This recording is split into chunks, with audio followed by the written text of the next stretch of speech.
So namaste and welcome to our second day of interviews for this beautiful book, Unbreakable Spirit. Well, we're going to go on to our third author. And I want to say, please be noting down anything you want to share. We'll do breakout groups after this next author. And this is Maureen Murphy. I'll introduce you first, and then we'll get into the chapter. So Maureen's chapter is called Reclaiming Sacred Radiance. A healer's journey from burnout to blessing. Maureen guides extraordinary women who are facing creative blocks, challenging life transitions, or emotional triggers in key relationships to instead connect wholeheartedly with their guiding passion and purpose, restore their inner radiance, and confidently express themselves at home and at work. With over 3 decades experience as a holistic chiropractor, resilience coach, and mindfulness trainer, Maureen has seen firsthand how misalignment with your true self robs you of vitality. Her laser-focused methods help you get unstuck and into flow, so you can stop being mad at yourself and start feeling the joy and satisfaction of your success. Maureen lives with her beloved partner in the heart of Mexico, where she delights in writing poetry, which is a great creative outlet, learning salsa dancing, and leading retreats. You know, in your chapter, you describe a complete physical and emotional burnout that led to spiritual transformation. Do you want to tell us what burnout looked like for you so we can just kind of really recognize it? Because I know it's different for each person. How did you know? Sure. Yeah. First of all, I want to thank all of the women who've already shared in the last 3 sessions. I found them all to be really moving and emotional, and I really appreciate the way you hold space for that and really bring out our tenderness and our vulnerability. Yeah. Thank you, Laura. My pleasure. One of the hallmarks of my burnout came after prolonged years of stress and doing everything myself, right? That's one of the patterns. I think it's important for us to recognize what our patterns are that maybe started out as coping strategies, but then get us into trouble. And one of them for me was doing everything myself, not asking for help. When I felt vulnerable, I would isolate because that was easier on me. As a caring professional, I held space for a lot of people and their stories. As I tell in the book, I was also nursing my own broken heart and trying to show up for people and being an entrepreneur. And also somebody who was very robust and physical. I used physical activity as an outlet for emotion instead of pausing and letting myself feel what was happening. And so I got myself to a place where I couldn't think clearly. I couldn't stay asleep. I had a lot of anxiety, heart palpitations. My digestion was wrecked in spite of eating an impeccable diet. I was a healthcare provider, so I thought I knew what I was doing. I thought I was doing everything right, being fit, being active, eating well. But there was a whole side of me that I was ignoring. In isolation, you know how when you're with other people, it's harder to hide what's really going on because there's a real disparity, there's a real gap.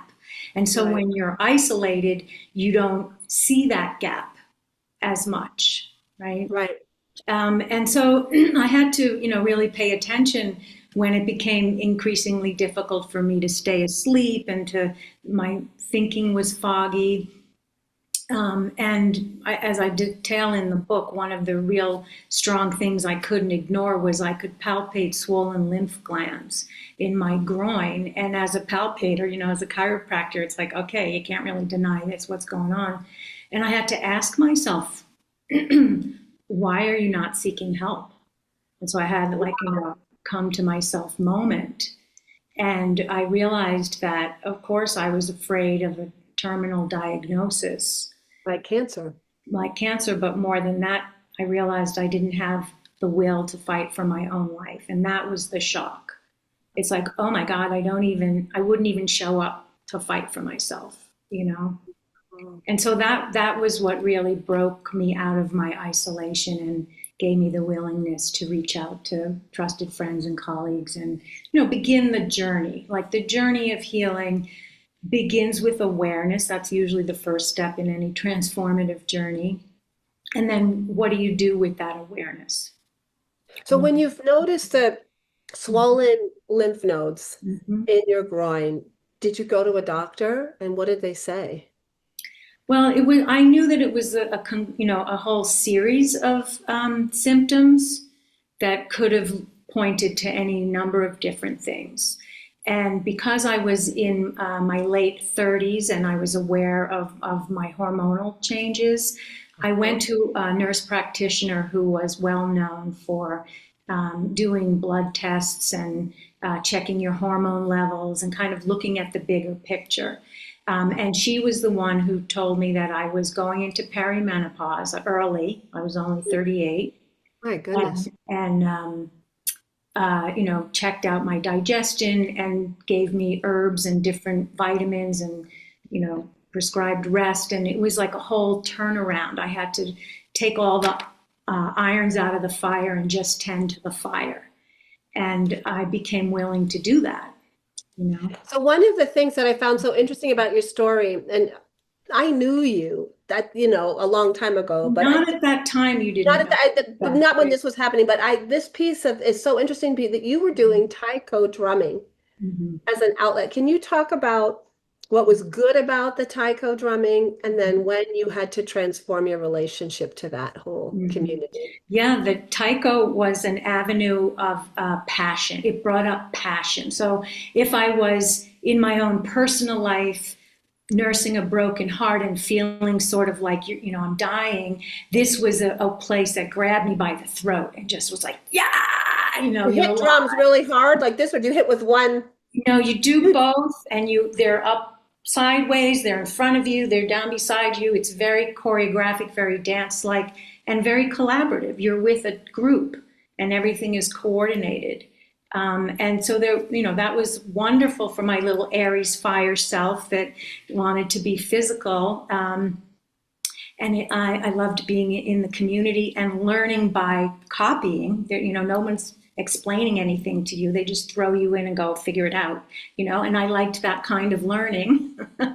and and what was not so good about it was very hierarchical dojo school. And it's very patriarchal, and our sensei used the old school techniques of humiliation and different ways ostensibly to break down your ego. And I did have an idea about that, but it was still difficult to go through it. And I remember particularly one time where I had been humiliated, and I went home and I was like trying to figure out why it hurt so bad and what was the difference between humility and humiliation. Why was humility so good and humiliation so bad? And I went to the dictionary and looked it up. And one of the definitions was religious mortification. I looked up mortification and it said a death of a part of the body. And that's when I knew it was my ego that was feeling that it was dying through the humiliation.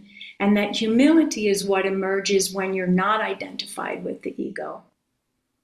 Right? So this is complex, because on the one hand, the dojo gave you a place where you weren't isolated. It gave you physical activity. It gave you something different than your work. Mm-hmm. But I don't know if it was the most nurturing when you were going through perimenopause. Mm-hmm. So what was the choice you had to make about that once you understood your physical situation a little better? Yeah, and I would even say that the prolonged stress, both from chiropractic school and the way I handled that, like there was a lot of performance, right? And then there was performance in the dojo. And so I would say that precipitated the early onset of menopause because I had been Oh, running on adrenaline for so many years. And then having to make a choice between something that fed a part of me, but really wasn't such a great fit for the kind of person I am, Yeah. It fed a part of me, but it wasn't really holistic. And so I did make the decision to leave, Wow. which was challenging because it was, such a hard project for me. But as soon as I did make that decision, my whole creative side opened up. So I didn't really lose that outlet and creativity. It just got even more so and more deeper and more soulful for me. Wow. Mm-hmm. And how did you know that this physical exhaustion was a soul call? I didn't know that initially. I had to first sort of resource myself and calm my nervous system down and kind of get connected to friends again and like be in a safe place before then I could explore and listen and receive the inspiration. Hmm. That came to me primarily through poetry, just downloads of beautiful metaphor and story and all of that. So first there had to be this kind of safe place for me. And then, as with many of the women who've shared their journeys, they're not linear, right? For me, it unfolded under my feet as I was walking down the road. It was like I let myself be drawn to this teacher or to this training or to this, and it unfolded beautifully and organically and joyfully. Um, Oh, I love that. mhm, I know that now you work with women as a soul coach, right? At mhm. burnout reclamation, helping people with women with burnout, helping women with career transition. What have you learned about helping other women make choices aligned with their well-being? That's a great question. I mean, I always have tried to share whatever I learn on my own journey with people. And so, first and foremost, I just try to meet people where they are and offer acceptance and understanding. That's a little bit like what I was saying about landing in a safe place and soothing your nervous system enough so that you can be open. And then I invite people to investigate their own certainties, what they believe to be true about themselves, their situation, what's possible for them, and begin a process of looking at, what they believe is true and where did that come from? Is that something that they've been conditioned? Does it come from experience? One of the actual most powerful practices that changed my life, and that is the core of what I do with people in my coaching, is about perspective shifting and helping us to understand that events themselves don't hold the meaning. Meaning is what we bring to it. And each of us brings our own meaning to a situation based on our experience. As human beings, we have this gift of logic, and we start very, very young in our lives trying to understand what's happening in our lives from a logical perspective. And if we land on something that's logical, that does not mean it's the truth, right?